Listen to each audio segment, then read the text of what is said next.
langsung membuat channel YouTube pada saat itu. Akan tetapi channel YouTube yang saya buat ternyata di atas emailnya SMK. Salah bikin akun. Salah bikin akun. Bagaimana cara saya pribadi untuk bisa mengobati rindu orang tua? Kan kasihan juga orang sudah pada subscribe, kemudian kita tidak memenuhi haknya dia. Sebagai upahnya kita lakukan yang terbaik dan isinya sebuah kebaikan. Nih kebaikan buat kamu, silahkan dinonton, nikmati hasil subscribe-mu.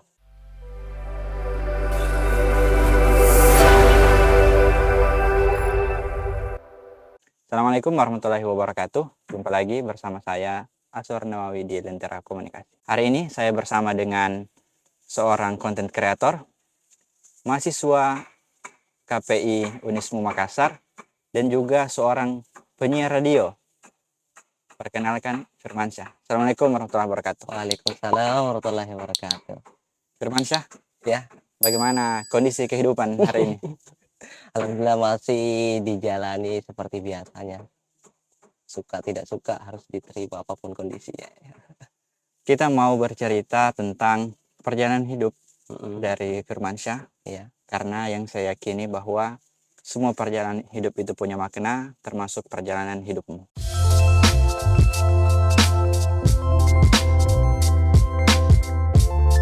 Firmansyah, ya. asalnya dari Makassar memang atau dari sebuah kampung yang jauh dari Makassar? Wah, tentu kalau bicara masalah datang di kota Makassar atau ditanya apakah Firmansyah ini benar-benar orang Makassar, tentu jawabannya tidak ya Kak. Aslinya itu lahir di Luwu Timur. Ya mungkin kalau kita bisa lihat di peta itu ujungnya Sulawesi Selatan, sudah perbatasan dengan Sulawesi Tengah. Perbatasan dengan Sulawesi Tengah. Di sana Firmansyah, kampung orang tua di sana, kemudian besar di sana atau dari kecil sudah mulai merantau? Orang tua sebenarnya aslinya Jawa, transmigrasi dari Jawa ke Sulawesi Selatan.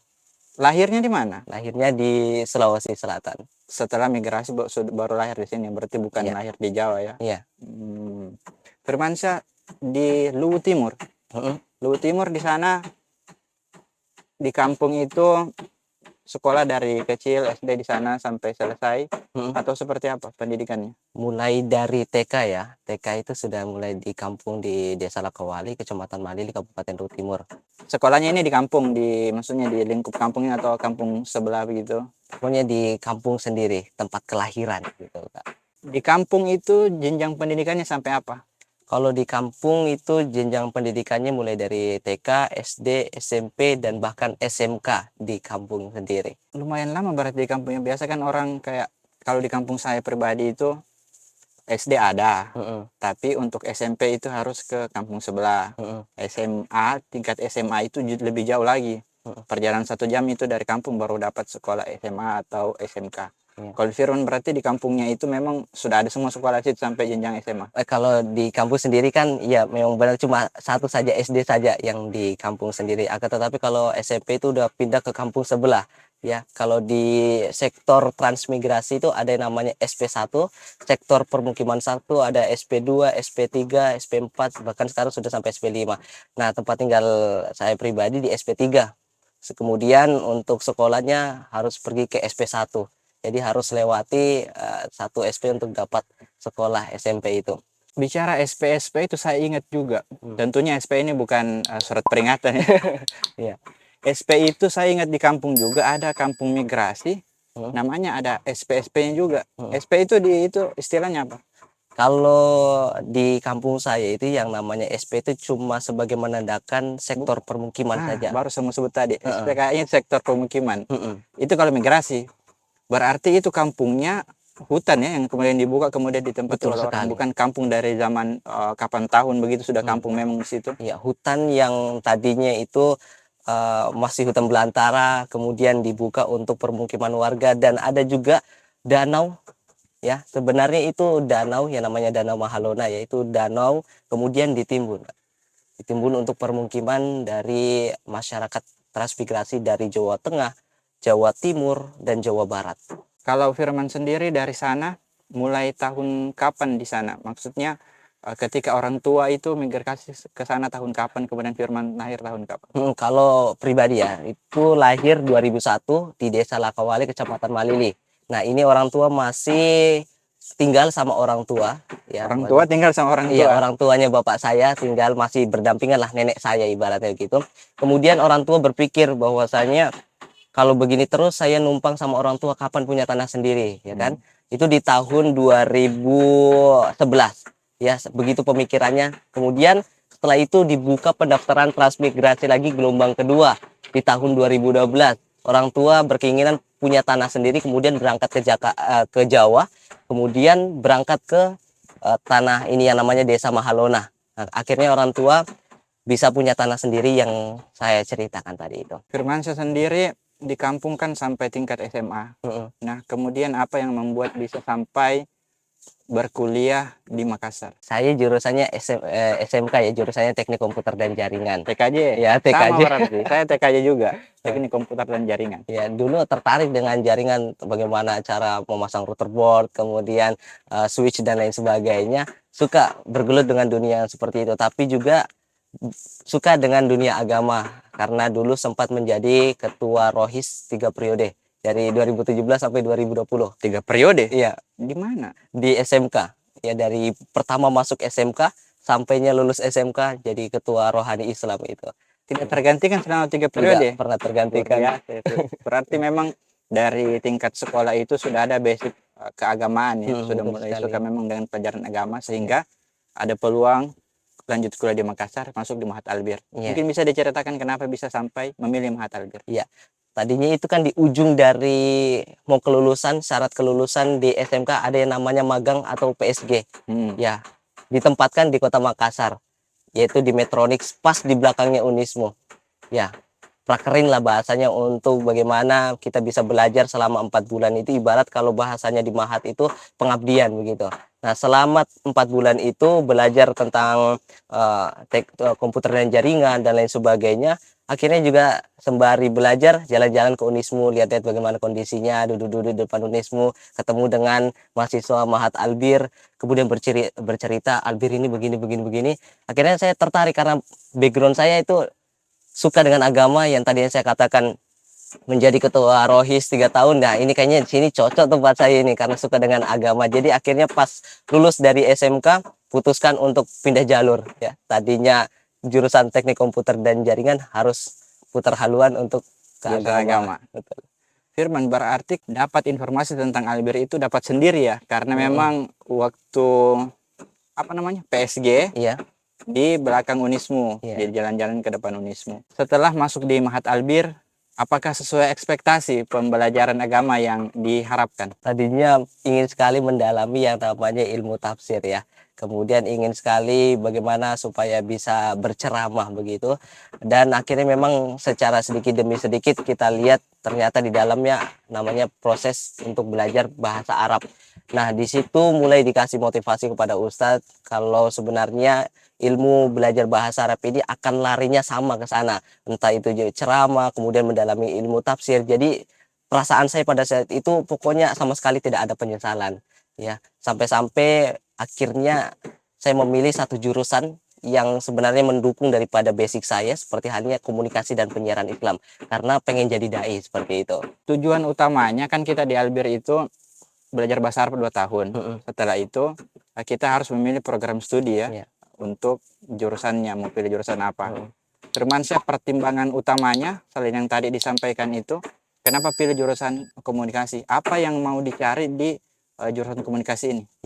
Yang pertama, tentunya kami melihat hanya 2 jurusan yang ada di Fakultas Agama Islam pada saat itu saja. Maksudnya informasi yang saya dapat cuma hanya 2 itu saja. Entah itu PBA waktu itu hari ada atau tidak, kami tidak tahu. Tapi yang kami tahu itu ada Ahwal dengan KPI, dan Anda pribadi memilih KPI karena melihat bagaimana peluang untuk berdakwah itu sangat besar.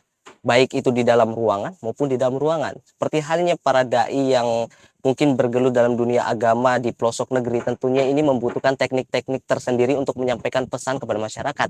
Nah, ini tentunya pasti dipelajari di komunikasi dan penyiaran Islam, bagaimana untuk bisa mempersiapkan segalanya sebelum terjun ke medan dakwah itu sendiri. Setelah masuk di jurusan komunikasi penyiaran Islam, apakah sesuai ekspektasi dengan yang diharapkan belajar ilmu komunikasi dan lain sebagainya? Sekarang kan masih juga ya, masih semester 7, sedang menyusun skripsi. Iya. Di KPI seperti apa gambaran pembelajaran atau ilmu yang didapatkan? Saya kemarin juga sempat sebelum masuk di KPI semester 4 ya. Kok bisa antum masuk KPI padahal ada jurusan yang ilmu agamanya itu bisa didalami gitu ya. Seperti halnya hukum keluarga. Pokoknya itu 100% belajarnya agama semua, kitab gundul bahkan ya kan. Nah, dalam pribadi anak sendiri bahwasanya di ilmu komunikasi itu ternyata juga banyak ilmu yang dipelajari untuk persiapan dakwah. Ya, banyak ilmu-ilmu yang sebenarnya mengarah kepada keagamaan seperti halnya mata pelajaran kristologi yang ini tentunya tidak didapatkan oleh jurusan lain. Nah, tentunya ini sangat membantu saya pribadi untuk berdakwah begitu, Kak. Jadi sangat senang, pokoknya bangga gitu memilih jurusan komunikasi dan penyiaran Islam. Luar biasa sekali ya. Nah, Jadi tidak ada penyesalan tidak dengan ada sama memilih sekali. jurusan ini dan merasa sudah tepat, sudah Iya, berada di jalur yang tepat. ya, betul. Firmansyah, kita kan dikenal juga sebagai, kita sebut konten kreator lah, kan ada channel YouTube juga dan membuat konten di situ. Kenapa sampai bisa berniat atau sekarang melakukan itu? Apa mungkin ada pemicunya kemudian sampai membuat channel konten dakwah di YouTube? Iya. Pertama sudah ada niat sejak SMK kelas 1 ya, SMK kelas 1 pengen jadi seorang YouTubers. Asik sekali. Nah, tentunya ini dimotivasi oleh teman saya namanya Rahmat Aldinoto. Dia konten kreator tapi musisi. Oke. Kemudian dari situ muncul inspirasi bagaimana supaya saya buat juga channel YouTube tapi ranahnya dakwah. Ya karena memang pada masa SMK itu kayak masa-masa bagaimana kita untuk dekat dengan Allah, tapi kayak semangat sekali gitu ya, Semangat semangat menggebu-gebu. menggebu-gebu, jadi langsung membuat channel YouTube pada saat itu. Akan tetapi channel YouTube yang saya buat ternyata di atas emailnya SMK. Salah bikin akun.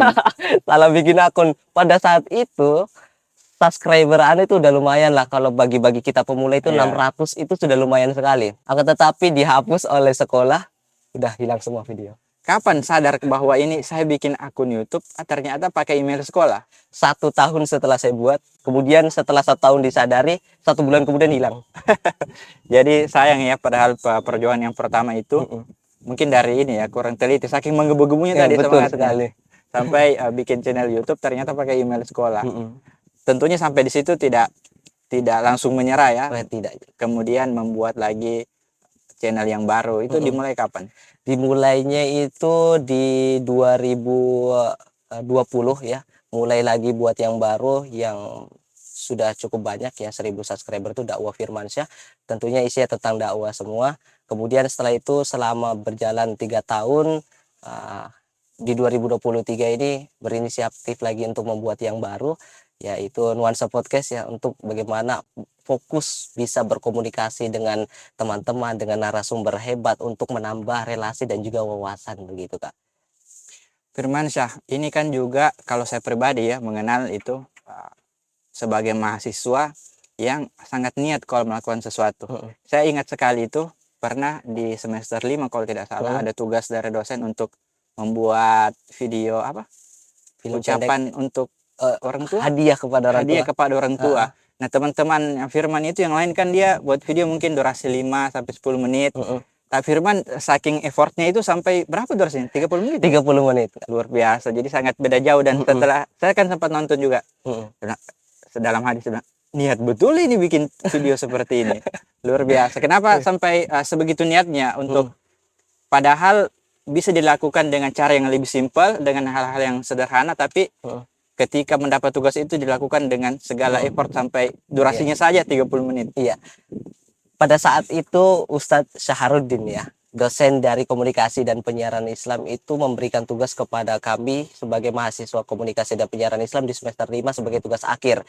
Dan pada saat itu Ustadz Syaharuddin memberikan tugas kepada saya dan juga teman-teman itu, saya melihatnya bukan sebuah tugas, tapi melihat bagaimana ini adalah peluang saya pribadi untuk bisa membuat sebuah kenangan.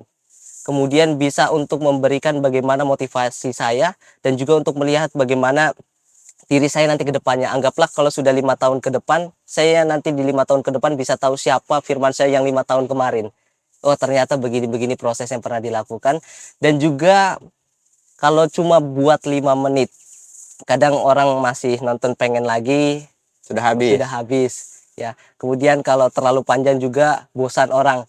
Akan tetapi bagi saya panjang itu bisa membuat orang lain itu semakin penasaran ya. Kemudian orang tua juga itu suka melihat saya pribadi ya, karena orang tua di kampung itu selama kurang lebih 5 bulan tidak pernah pulang kampung. Bagaimana cara saya pribadi untuk bisa mengobati rindu orang tua? Dengan cara membuat video 30 menit supaya bisa ditonton satu kali duduk.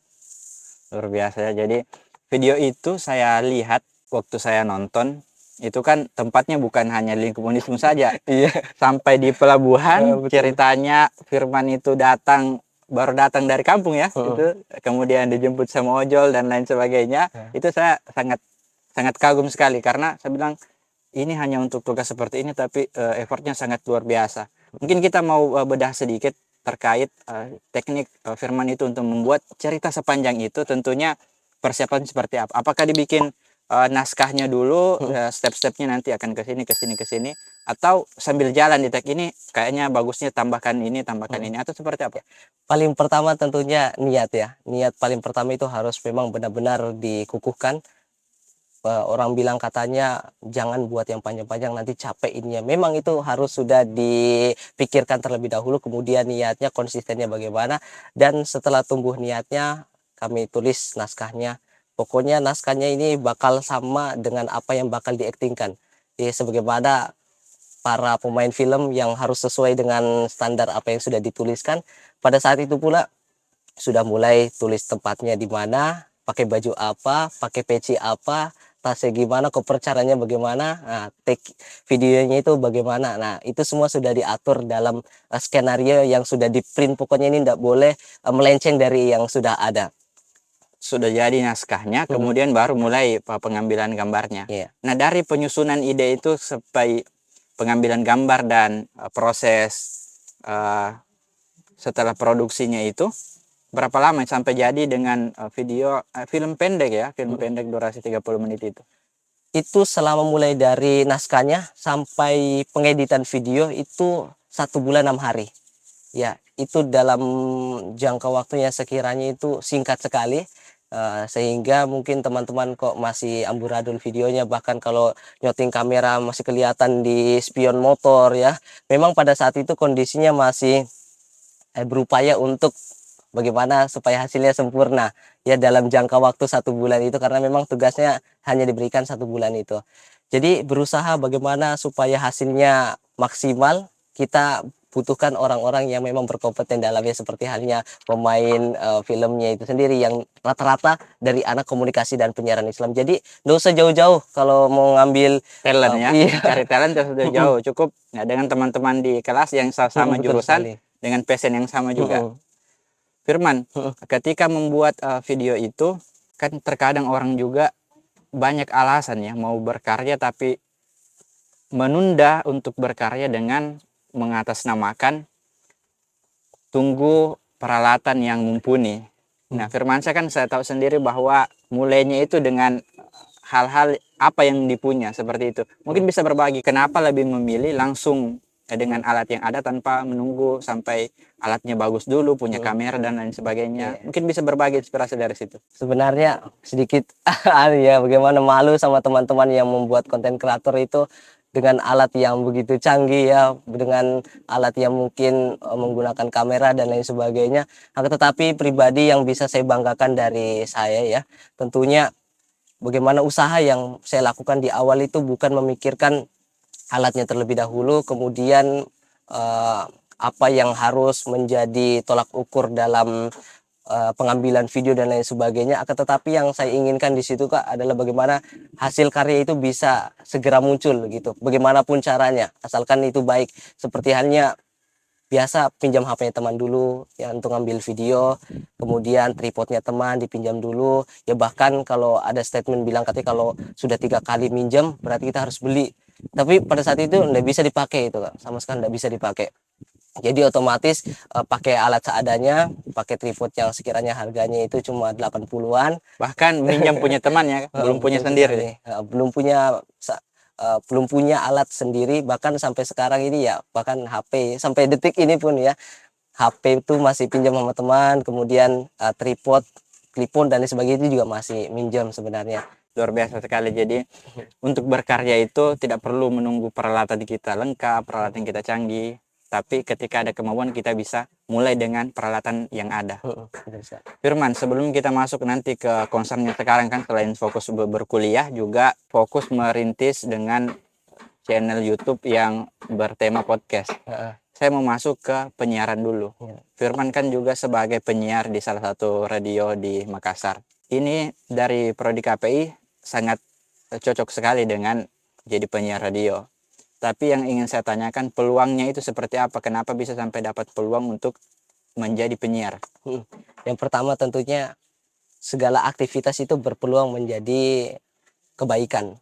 Seperti ini menjadi seorang dai atau dakwah. Sekalipun itu radio, itu berpeluang untuk menyebar kebaikan. Begitu juga dengan YouTube dan lain sebagainya. Akan tetapi pada saat itu posisi saya di semester 5 itu menjadi seorang YouTuber ya. Akan tetapi dari pihak senior dari kita, kemudian ada dari penyiar radio lainnya yang memanggil saya, kemudian ditanya apakah mau masuk ke dalam radio atau tidak, begini. Akhirnya saya berani coba dulu. Padahal basic sama sekali belum ada. Tidak ada basic sama sekali di dunia broadcasting ya? Iya, tidak ada sama sekali, Kak. Yang paling yang terbiasa cuma bagaimana ceramah saja, itu pun lewat YouTube, sehingga ada orang yang lihat, membuat kepercayaan orang lain itu bahwa wah, ada potensinya ini untuk menjadi seorang radio, jadi dipanggil. Jadi pada saat itu pula mencoba menjadi seorang penyiar radio dan alhamdulillah diterima di tanggal 7 Januari 2023 di tahun ini. Dan sampai saat ini, Kak. Di radio itu mungkin bisa berbagi juga ya terkait tantangannya sebagai penyiar itu. Mungkin sejak awal kan tidak ada basic sama sekali. Nah, apa yang menjadi kendala terberatnya ketika mulai belajar menyiar? Kendala terberatnya itu seluruh program itu dibawakan dengan cara ceramah. Harusnya program-program yang ada itu dibawa dengan cara yang berbeda, bukan kayak ceramah innalhamdulillah dan lain sebagainya. Firman, Ya. ketika mulai masuk itu sebenarnya pola orang menyiar radio itu dengan cara seperti sedang bercerita bersama teman, tapi karena tadi disampaikan itu, jadi rasa-rasanya itu seperti sedang ceramah ya. Betul sekali. Menyiar tapi rasa ceramah. Rasa ceramah. Berapa lama sampai kemudian Firman ini bisa mulai beradaptasi dan menyesuaikan diri? Selama 3 bulan alhamdulillah sudah bisa dilewati hal demikian. Jadi selama 5 bulan itu proses selalu dilewati, selalu dapat kritikan dari orang-orang yang ada dalam situ, tapi kritikan yang membangun begini, dan akhirnya selama 3 bulan itu sudah berhasil berbicara sendiri, dalam artian seolah-olah kita berbicara dengan orang yang ada di hadapan kita, tapi sebenarnya itu tidak ada. Seolah-olah berbicara dengan pendengar ya. Luar biasa. Berarti 3 bulan itu waktu yang dimaksimalkan untuk bisa mulai beradaptasi sampai akhirnya sekarang sudah lebih terbiasa lagi dengan berprofesi sebagai penyiar.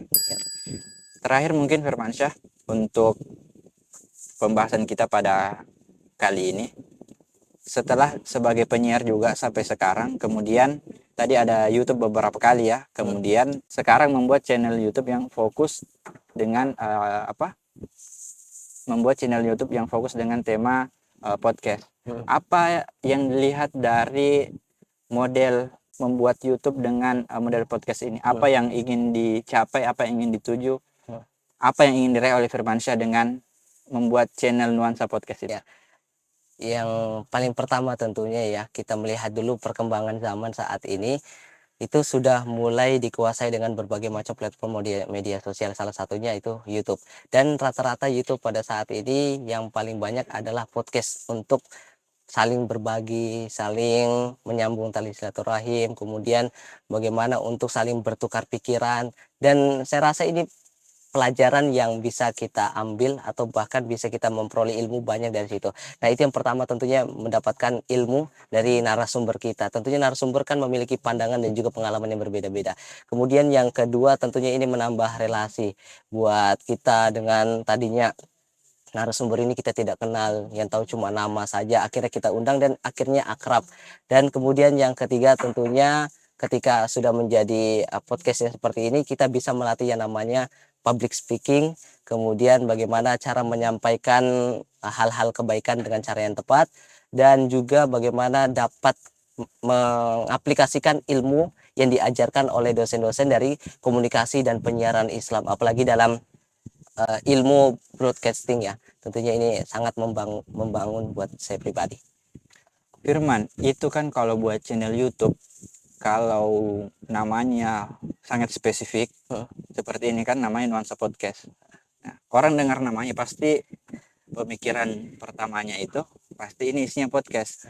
Nah, kenapa Firman membuat channel YouTube yang sangat spesifik seperti itu? Dengan itu kan menutup peluang untuk mengisi YouTube itu atau channel yang ada sekarang itu dengan satu jenis konten saja. Terus bagaimana dengan yang sebelumnya Firman membuat video pendek, video dakwah yang video berdurasi seperti tadi yang 30 menit, kemudian ada pesan-pesan dakwah di dalamnya.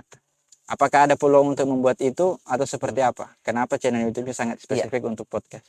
Ya, tentunya yang anak pribadi buat mengenai Nuansa Podcast ini memang terfokus pada podcast itu sendiri ya.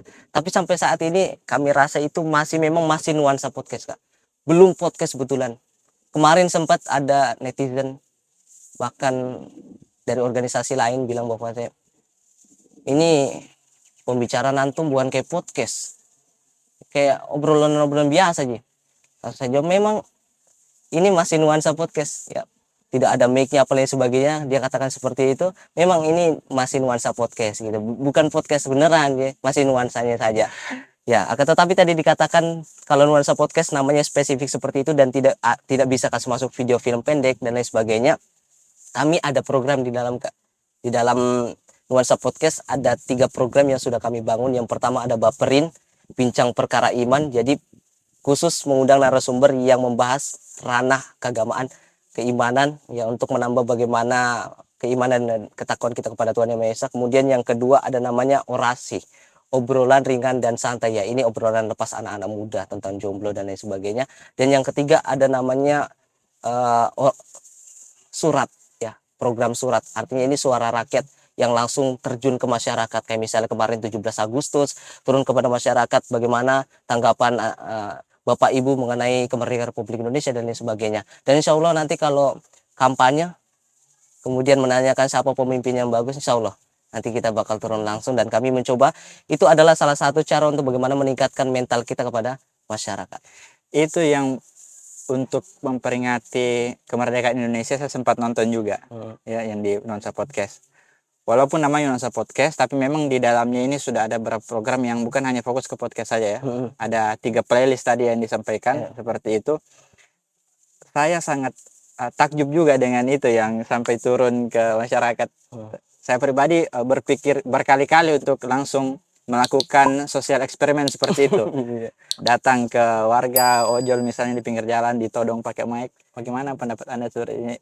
Kenapa terinspirasi atau apa dasarnya kenapa melakukan yang seperti itu? Ya, lagi dan lagi di sini kita berbicara tentang komunikasi dan juga berbicara tentang mental. Jadi kalau cuma ranahnya mungkin di perpustakaan, kemudian ngobrolnya di warkop, bagi saya itu kurang menantang ya. Bukannya kita merendahkan orang-orang yang ada dalam situ, tapi tidak. Akan tetapi saya suka dengan bagaimana langsung berinteraksi dengan masyarakat. Dan pada saat itu pula juga kami melihat bagaimana supaya dapat membangun kepercayaan orang yang sudah subscribe kepada kita. Nah, dengan cara hal-hal yang seperti itu. Kan kasihan juga orang sudah pada subscribe, kemudian kita tidak memenuhi haknya dia. Ya, jadi kan sudah subscribe mungkin udah sampai 200, 300, dia nungguin video baru kita ndak upload-upload, kan kayak seolah-olah kita gitu sebagai orang yang kayak zolim lah ya. Dia sudah subscribe, kita ndak kasih video, ya kan. Sebagai upahnya kita lakukan yang terbaik dan isinya sebuah kebaikan. Nih kebaikan buat kamu, silahkan dinonton, nikmati hasil subscribe-mu. Luar biasa. Jadi Firmansyah menggunakan wasilah apa yang bisa digunakan, salah satunya sebagai YouTuber, membuat konten di YouTube, membuat konten-konten dakwah yang tadi bukan hanya satu jenis ya, sampai ada sosial eksperimennya juga. Apa yang diharapkan dari Firmansyah ketika membuat semua itu? Apakah juga ingin agar orang terinspirasi atau fokus hanya yang bisa saya lakukan, kebaikan sekecil apapun saya publish, saya perlihatkan untuk orang. Kalau ada yang termotivasi, alhamdulillah. Tapi kalaupun ada seperti tadi yang mengkritik, mengatakan tidak begini dan begitu, dijadikan motivasi penguat untuk bisa seperti bertahan dan tetap membuat konten-konten dakwah yang bermanfaat. Tentunya yang ingin kami capai bukan tentang bicara diri sendiri ya, tetapi juga bagaimana bisa dirasakan oleh orang lain. Dan apalagi kami dari komunikasi dan penyiaran Islam, jurusan yang saya banggakan, dan juga teman-teman yang lain, supaya bisa meninggalkan jejak yang baik buat adik-adik yang ada di komunikasi dan penyiaran Islam, supaya apa mungkin mereka semua juga ini sebagai tempat untuk belajar bagi mereka, dan juga sebagai ranah mungkin suatu saat nanti kami juga berharap Kak, sebagai tempat penelitian mereka yang tadinya proposalnya pergi ke RRI, ke TVRI, ke Radio Insania, suatu saat mudah-mudahan bisa lari ke channel YouTube Firman Satu Nuansa Podcast, kurang lebih seperti itu, dan juga mengambil ibroh manfaat yang ada dalamnya. Jadi sesekali ataupun tidak ada sama sekali yang berupaya kami masukkan ke dalam itu hal-hal keburukan, sehingga kami percaya ini bisa dipakai untuk semua orang seperti itu. Nah, luar biasa sekali perbincangan kita dengan Firmansyah pada hari ini.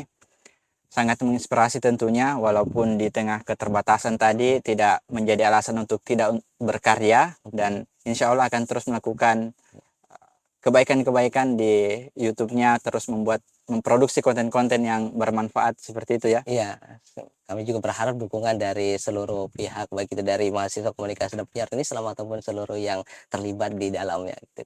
Oke, terima kasih Firmansyah atas Sama-sama. obrolan kita pada hari ini, sangat Iya. luar biasa. Semoga bisa menjadi manfaat dan juga motivasi untuk teman-teman yang menonton. Terima kasih telah menyaksikan tayangan ini. Sampai berjumpa lagi di tayangan selanjutnya.